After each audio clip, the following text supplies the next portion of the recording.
Today on In Your Face Anatomy, we are looking at the thyroid gland and its associated structures. I mean the parathyroid gland as well.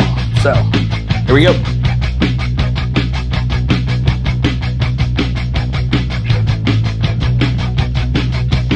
All right, the thyroid gland. So, our thyroid gland sits in the front of our neck. Boom, right about here. And what we're going to notice with the thyroid gland immediately, let me get over to my picture here, is it's got two lateral lobes. So on each side of your neck, you get your thyroid gland with two lateral lobes. And then in the middle is this little piece of tissue. And we call this tissue the isthmus. I-S-T-H-M-U-S. This is my isthmus, this middle part. And it connects the two lateral lobes of my thyroid gland. So that's something that makes the thyroid gland unique. Something else about the thyroid gland is its main function. It is specialized to remove iodine from the blood. So that's really what its job is, specialized to remove iodine from the blood. But it also secretes a couple of hormones that we want to be familiar with. 3 hormones in particular that we want to pay special attention to. I've got T3, which stands for triiodothyronine, T4, thyroxine, and calcitonin. T3, T4, calcitonin. So when we're looking at a thyroid gland, one, let's make sure that we know it is specialized to remove iodine from the blood. You got to know that. It's just something you got to know. Let's make sure we know what the isthmus is and that my thyroid gland is associated with the isthmus. And then let's know which hormones it secretes just out of the gate. That's the basics of the basics for my thyroid gland. You got to know the hormones, the isthmus, and what its main function is where iodine is concerned. So if I take a piece of my thyroid gland here and I split it down, what we're going to note is we've got some blood vessels traveling through our thyroid gland. And that's going to get us into our 2 types of cells, follicular cells and extrafollicular cells. So my follicular cells, also called follicles, aka follicles, they are secreting 2 of the 3 hormones from our thyroid gland. My follicular cells, my follicles, they are secreting T3 and T4. Follicular cells, T3 and T4. My extrafollicular cells are secreting that 3rd hormone, calcitonin. Now, you may also see this as extrafollicular cells or parafollicular cells. Those are interchangeable, but either way, they are only secreting calcitonin. Follicular cells, follicles, T3, T4, extrafollicular cells, calcitonin. So if we take a piece of this thyroid gland here and we pull it down, we can see a blood vessel that's cutting through our thyroid gland. And as blood is getting pushed through, it's helping remove iodine, but also at the same time, any cell here that comes into contact with the lumen of that blood vessel, that is a follicular cell. If it is in direct contact with that lumen, that is a follicular cell. So all of these cells, all the way around my blood vessel here, those are follicular cells. Those are the cells that are secreting T3 and T4. My extrafollicular cells are all these other cells out here in the wings that don't come into contact directly with that blood vessel. Those are my extrafollicular cells, and those are the cells that are secreting calcitonin. So let's make sure we understand with our thyroid gland, its job, its hormones, and the 2 cell types. Follicles, you'll see it as follicles or follicular cells, or extras, aka parafollicular cells. So let's take a little closer look at some of these hormones that we were just talking about. So first, I'm going to start with T4 because T4, thyroxine, is the main thyroid hormone. I would absolutely know that. The main thyroid hormone, thyroxine T4. It is responsible for helping to stimulate your metabolism, how quick we're burning fuels, our mood, how are we feeling, and our body temp all have a role from thyroxine, or thyroxine, I should say, has a role in all of those from our thyroid gland in our neck. Now, T3 stands for triiodothyronine, iodothyronine. We got iodo in there to reference its main job of removing iodine from the blood. So triiodothyronine, T3, does the exact same thing as T4.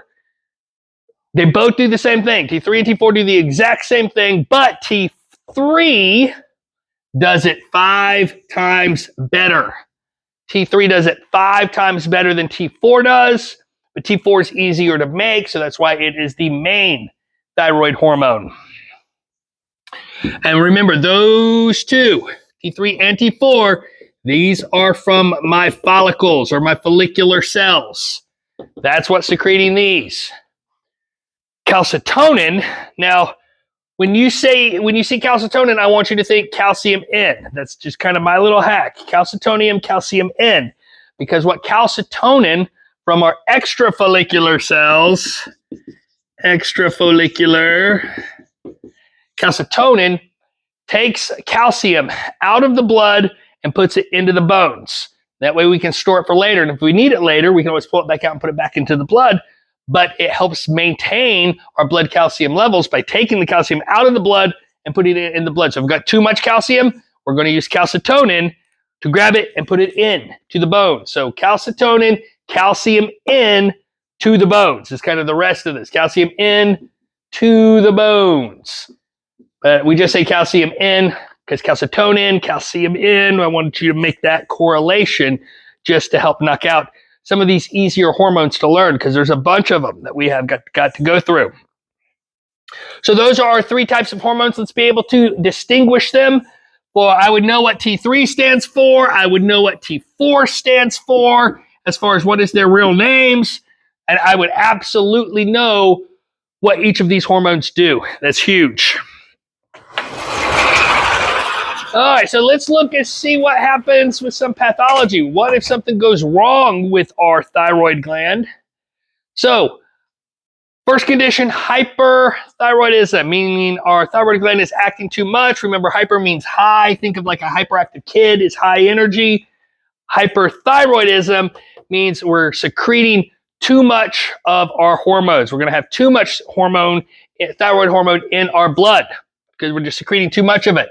This will lead to symptoms like that higher metabolic rate, because we know our thyroid, we just said, plays a role on metabolism. So that more thyroid hormone, the higher the metabolism is going to be.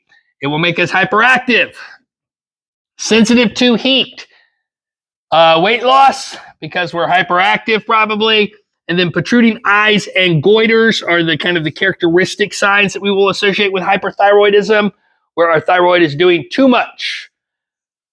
Not to be confused with Graves' disease. Now, Graves' disease is an autoimmune disorder, so that's key. We want to make that note. We need to pick a new color. Let's go with orange. That's probably too light, but we're going to rock with it for now.